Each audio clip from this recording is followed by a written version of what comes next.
નમસ્કાર મિત્રો, હું છું ભાવેશ સાવલિયા। આજે સુરતના મોટા ઉદ્યોગપતિ એવા મહેશભાઈ સવાણી જોડાશે આમ આદમી પાર્ટીમાં। આજની પ્રેસ કોન્ફરન્સમાં શ્રી મનીષ સિસોદિયાજી, ગોપાલભાઈ ઇટાલિયા, ઈશુદાનભાઈ ગઢવી તથા મહેશભાઈ સવાણી। मोबाइल साइड पर ले तो भाई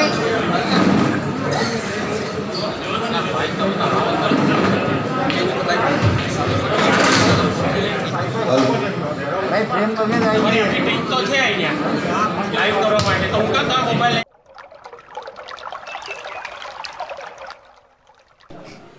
અને 50 વર્ષ પછી હંમેશા હું પહેલેથી કોઈ પણ સામાજિક કૃતિ હોય અને મારી પાસે હોય હું કરી શકતો ત્યાં સુધી મેં કરવાની ટ્રાય આ સમાજની કરી છે।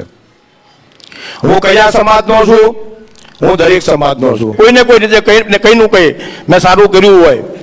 2007 પછી હું ઇન્ડિયામાં આવ્યો, મેં ફોરેનની દુનિયા જોઈ છે, ફોરેનની સરકાર જોઈ છે, મેં અહીંયાની સરકાર જોઈ છે, મેં દિલ્હીની સરકાર જોઈ છે। મને લાગ્યું કે નહીં, આ કામ કરવાવાળી સરકાર છે।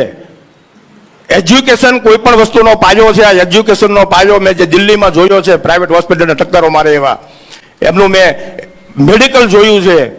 અને મને એવો વિચાર આવ્યો કે આ ખુલ્લા પ્લોટમાં લોકોને કેવું રહેવું ગમશે, કેવા ઘરોમાં રહેવું ગમશે અને એવું બનાવી શકીશ, એના માટે મેં આ પક્ષ પસંદ કર્યો છે। આપ સર્વોને મારી નમ્ર અપીલ છે, મારો સાથ અને સહકાર તમે હંમેશા મને આપતા રહેશો તેવી જ મારી વાત છે। એમની સાથે મારી વાણીને વિરામ આપું છું। જય હિન્દ, જય ભારત, જય રામાપીર।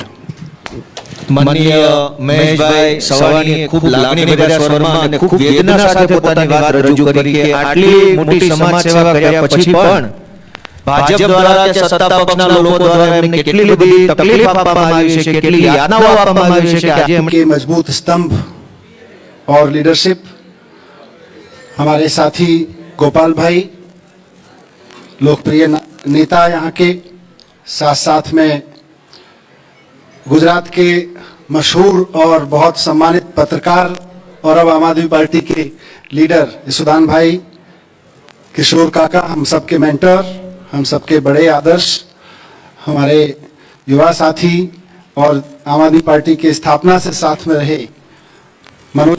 तो आप में से कई पत्रकार साथियों ने बहुत जायज बात करते हुए पूछा था, भाई आप नई नई पार्टी हैं, आपका जोश है, लेकिन स्थायित्व कितना है, विस्तार की संभावनाएं कितनी हैं। 4 महीने के अंदर अंदर हम सब गवाह हैं कि जिस तरह से सिर्फ सूरत की बात करें तो सूरत के आम लोगों ने जिस तरह से आम आदमी पार्टी पे भरोसा करके एक यंग एजुकेटेड टीम पॉलिटिक्स में लेके आए हैं सूरत के लोग, और जिस तरह से लगभग 120 दिन हो गए, 125 जैसे मैंने अपील की थी दिल्ली के बारे में कि दिल्ली में जब लोगों ने देखा कि अरविंद केजरीवाल जी की राजनीति की बदौलत वो काम 5 साल में हो सकते हैं जो कांग्रेस पिछले 80-90 साल के मकान में रह के नहीं कर पाई और बीजेपी 20-20, 25-25 साल के मकान में रह के नहीं कर पाई, वो केवल 5 साल में वो काम हो सकते हैं। तो मैं गुजरात के साथियों को भी कहना चाहता हूं, गुजरात के अपने भाइयों बहनों को भी कहना चाहता हूं कि एक बार आने वाले समय में आम आदमी पार्टी में अपने विश्वास को और मजबूत करें, अपने संकल्प को, और आम आदमी पार्टी के साथ खड़े हों। एक बार आम आदमी पार्टी को जहां जहां आप देखते चले जाएंगे, आप बीजेपी और कांग्रेस को भूलते चले जाएंगे, ऐसा हमारा दावा है। धन्यवाद। मैं आपके प्रश्न लेना चाहूंगा।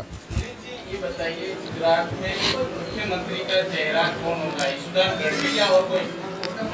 अभी मुख्यमंत्री से पहले हम जनता के बीच जाके ये चर्चा करना चाहते हैं कि आम आदमी पार्टी करेगी। अपने आप में इस बात का संकेत है कि सरकार में बैठे हुए लोगों के तमाम डरावने चेहरों के बावजूद, तमाम उनके आक्रांत एटीट्यूड, उनके अप्रोच के बावजूद आज गुजरात के आम व्यापारी में, गुजरात के आम आदमी में जो गुजरात के लिए सपना देखता है, कुछ संकल्प जग रहा है। आज महेश भाई में जगह है, अभी आप आने वाले समय में देखेंगे और बहुत सारे लोगों के अंदर वो जगेगा और वो आगे आके आम आदमी पार्टी ज्वाइन करके एक नए गुजरात के लिए सबका साथ थामेंगे। एक सेकेंड उनका पूछिए।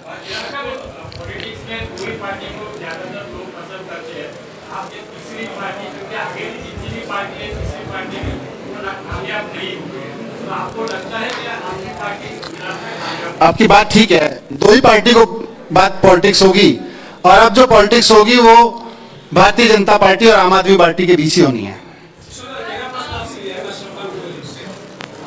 सवानी की बात की है इंफ्रास्ट्रक्चर की, क्या उस स्थिति में मैं कहूँगा उस रीढ़ की हड्डी पर गुजरात जो इंफ्रास्ट्रक्चर का ब्लूप्रिंट बन सकता है, क्या आपको लगता है गुजरात में जो ब्लूप्रिंट की बात है प्रधानमंत्री नरेंद्र मोदी? एक मिनट उनका सवाल देखिए, अगर 5 साल में दिल्ली में हो सकता है तो ये सवाल तो गुजरात के लोग भी पूछ रहे हैं कि यहाँ 27 साल से बीजेपी क्यों नहीं कर पाई और उससे पहले कांग्रेस इतने समय रह पाई, वो क्यों नहीं कर पाई।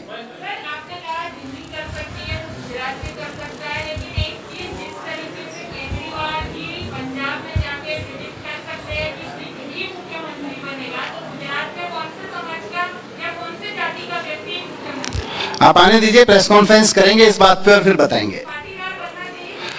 आपको आके सब रखेंगे, सब पे बात करेंगे आपसे। अभी समय आने दीजिए, बहुत सारे लोगों को जिनको उम्मीद है कि अब समय बदलेगा, राजनीति बदलेगी, बहुत लोग और ज्वाइन करेंगे।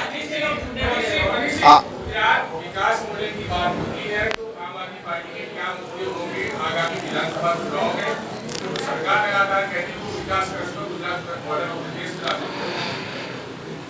देखिए, आज गुजरात में हम तो जहां भी जा रहे हैं, हमारे पार्टी के कार्यकर्ता चारों तरफ बन रहे हैं नए, और इसी उम्मीद पर बन रहे हैं कि भाई जो विकास की बात होती है उसमें स्कूल विकास में है कि नहीं है, सरकारी अस्पताल उस विकास में है नहीं, गांव के किसान के लिए, गांव के युवा के लिए रोजगार उसमें है कि नहीं है, ये सारी चीजें उसमें होती हैं। तो जो महेश भाई ने रखा, और ये महेश भाई का काम अपने आप में इस बात का प्रमाण है कि उस विकास के मॉडल के बीच अगर गुजरात के एक उद्योगपति को अपना पैसा लगाकर वो काम करना पड़ रहा था जो सरकार को करना चाहिए था, तो गैप तो बहुत बड़ा है।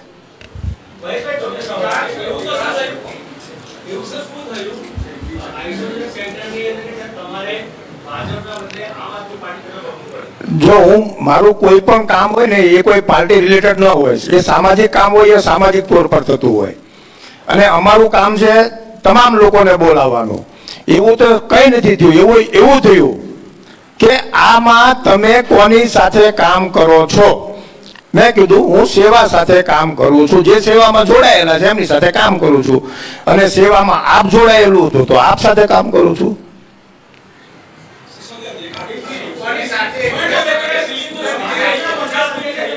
હું એકદમ પોઝિટિવ રાજનીતિ કરવા માટે છું, મારે કોઈની સાથે કોઈ વિરોધ નથી। જો આપણે બધા ભારતના નાગરિક છીએ, સ્વતંત્ર છીએ, કઈ વિચારધારા સાથે જોડાયેલા છીએ। મેં તમને કીધું મારે ઘર બનાવવું નહોતું, મારી પાસે 100 રૂપિયા હતા, તો મારે કઈ જગ્યાએ ઘર બનાવવું? લોકોને કોઈ પણ આશા હોય તો જે ઘર બાંધેલું છે એમાં ટાઈમ ન લાગે, સીધા જવાય, પણ મેં એવું ઘર નથી પસંદ કર્યું। મેં એવું ઘર પસંદ કર્યું કે જે ખુલ્લું છે અને એમાં લોકો માટે, લોકોને કેવું ઘર જોઈએ છે, જે સેવાના કામો છે એમાં હું કઈ રીતે લોકોને દિલાસો આપી શકીશ।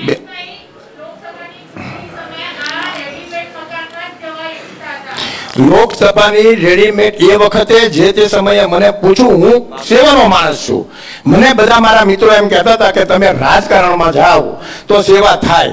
રાજકારણ મારું ફિલ્ડ હતું જ નહીં, પણ મારે રાજકારણને ફીલ કરવું પડ્યું, કારણ કે મારે સુરતનું નહીં, મારે ગુજરાતનું વિચારવાનું છે, મારે દુઃખી લોકોનું વિચારવાનું છે, એટલે મેં દુઃખી લોકોનું વિચાર્યું। પાટીદારની મીટિંગ એને ન કહી શકાય। જો હું ખોડલધામ કાગવડ કમિટીના પ્રમુખ હતા, પાટીદાર સમાજના ઘણા બધા આગેવાનો છે, અને એમાં ઘણા બધાના અલગ અલગ મંતવ્યો હોય।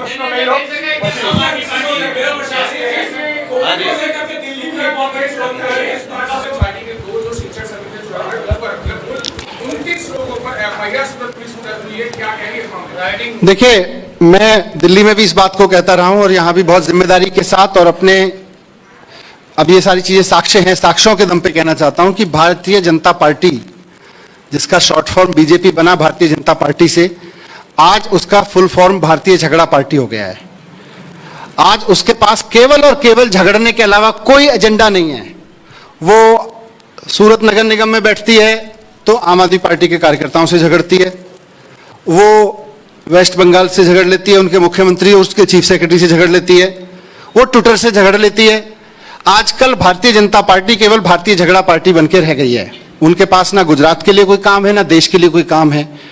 कोविड मिसमैनेजमेंट, उन्हें जब उनको मैनेजमेंट करना था तो वो चुनाव लड़ रहे थे, जब चुनाव हार गए तो चुनी हुई सरकारों से लड़ने लगे। तो आज की तारीख में केवल और केवल उनका यही काम रह गया है। और क्यों रह गया है उसको भी समझ लीजिए। मेरे साथियों ने इस पे चर्चा की मुझसे। उन्होंने मुझको बताया कि सूरत में नगर निगम में शिक्षा समिति जो है वो 600 करोड़ रुपए के शिक्षा के बजट पर फैसला लेती है। सूरत नगर निगम के स्कूलों के 600 करोड़ के बजट पर भारतीय जनता पार्टी मनमर्जी चलाती आई है पिछले कई वर्षों से। आज जब यह अवसर आया, सूरत के लोगों ने उनको चुनौती देके कहा कि अब हमें आप पे भरोसा नहीं है, तो यह मौका आया कि 2 पार्षद अगर आम आदमी पार्टी के उसमें शामिल हो जाते उस कमेटी में, तो उनकी 600 करोड़ की चोरी रुक सकती थी। आज अगर वो इसलिए नहीं लड़े इसलिए कि उनको 600 करोड़ की चोरी बरकरार रखनी है। भारतीय जनता पार्टी सूरत नगर निगम में शिक्षा के बजट की 600 करोड़ की चोरी को बरकरार रखना चाहती है, इसलिए उन्होंने सारी धांधली की और धांधली करके आम आदमी पार्टी के निगम पार्षदों को समिति में नहीं आने दिया। सर, अभी हाल ही में हार्दिक पटेल ने ये कहा है कि आम आदमी पार्टी भाजपा की भी पार्टी है, मतों का ध्रुवीकरण करती है और कांग्रेस को हराती है। देखिए, डेमोक्रेसी है।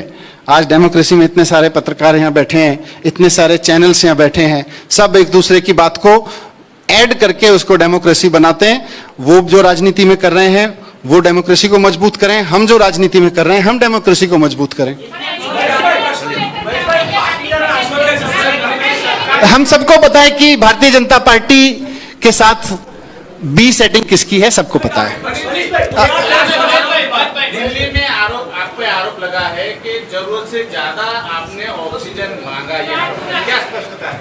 मैंने वहां भी स्पष्टता दी थी इस बारे में कि यह आरोप भारतीय जनता पार्टी ने अपने हेडक्वार्टर में एक रिपोर्ट बनाई और उस बीजेपी के कार्यकर्ताओं की रिपोर्ट के आधार पर लगाया है, क्योंकि उस सुप्रीम कोर्ट की ऑडिट कमेटी के जो सदस्य हैं वो खुलेआम कह रहे हैं कि ऐसी कोई रिपोर्ट ही नहीं है, ऐसा आरोप लगाना बेबुनियाद है, ऐसी कोई रिपोर्ट अभी बनी नहीं है।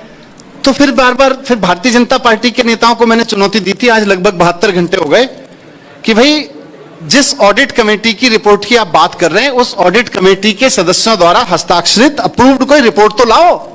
कोई रिपोर्ट अब तक लाए नहीं, बोले रिपोर्ट है जी। तो भारतीय जनता पार्टी तो फिर वही वो झगड़ा करने का बहाना है, बीजेपी को कोई झगड़ा करने का बहाना मिल जाता है। विधानसभा के चुनाव है, उसके बाद लोकसभा के चुनाव आने वाले हैं, क्या आम आदमी पार्टी एक राष्ट्रीय विकल्प है? जनता तय करेगी। Thank you.